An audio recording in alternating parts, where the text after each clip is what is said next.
Hey guys, Nick here. Thanks for stopping by. In my last video, I talked about my diagnosis story and the first 6 weeks or so that my better half and I spent learning my diagnosis, being in the hospital, just basically trying to, make it through the new year. So by this point, we were in early January, and I had essentially been sent home because there was nothing more that they could do for me at the hospital. My liver was not working at all, as I covered in my previous videos, and basically I was being sent home to die. I needed a liver transplant, but it just wasn't possible in the physical condition that I was in. I likely wouldn't have survived the anesthesia, let alone having a full body liver transplant, so that just wasn't an option. So we came home, and essentially it was all up to me. And when I say that, we were taking all of the medications that I could possibly be taking and had done all of the treatments for the liver.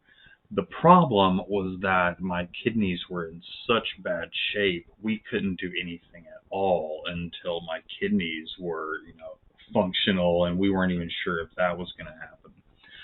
So I was on a very, very limited diet when we got sent home. I was very, very limited sodium, of course, with the liver. Never, overdo your sodium. So all salt was removed. My sugar intake, liquid was the biggest thing because I was thirsty all of the time. But I was only allowed to have 1,500 milliliters of water a day because I couldn't process it through my system. It would just be retained for the most part.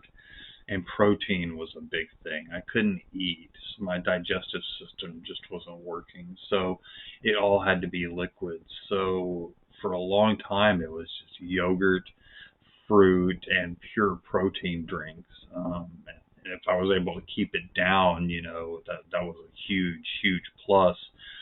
But the not having the fluids was horrible because I was so dehydrated.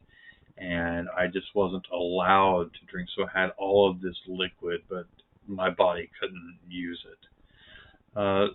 So we decided after talking to my primary care physician that I was going to go on hospice, which is essentially people coming into your home to make you medically as comfortably as possible, waiting for you to die, essentially.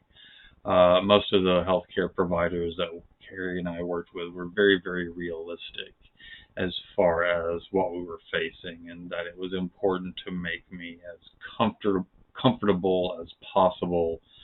And that was very, very disheartening because I knew that medically we had exhausted everything up to that point. I just had to make a decision personally that I wasn't going to go out this way.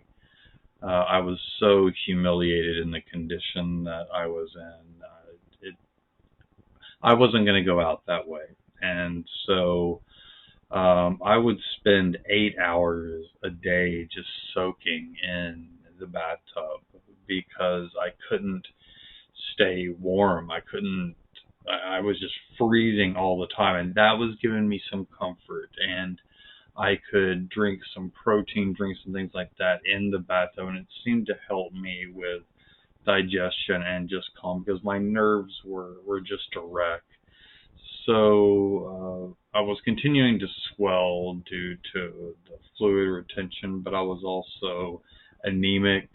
I was extremely malnourished. My body had just lost the ability to metabolize things. So that was essentially the next 3 months going into March. Hospice would come in a couple of times, maybe 3 times a week, do medications, vitals. Obviously, I was going to the doctor all the time during this. I was in a walker for a very, very long time. Oxygen in the house, just all of this just shit, that was just going on. And I still had the encephalopathy. I still had the brain fog, so it was difficult just to process stuff. My short-term memory, I couldn't retain anything. That took months for me to kind of come back around for that. So I essentially had fully isolated myself.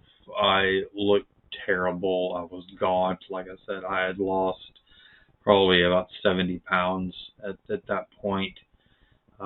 So I just kind of dropped off the grid. I didn't respond to text messages. I didn't post anything on social media. I didn't check social media. I just basically listened to podcasts over and over and just laid in the bathtub and took my medicine, and I just essentially just fought. So that takes us through March of 2022. And I'll just kind of leave that there, and I'll start going into the next 3 months, which were a big change. It's when my kidneys kind of started to come around, and I got introduced to some medical providers at Vanderbilt.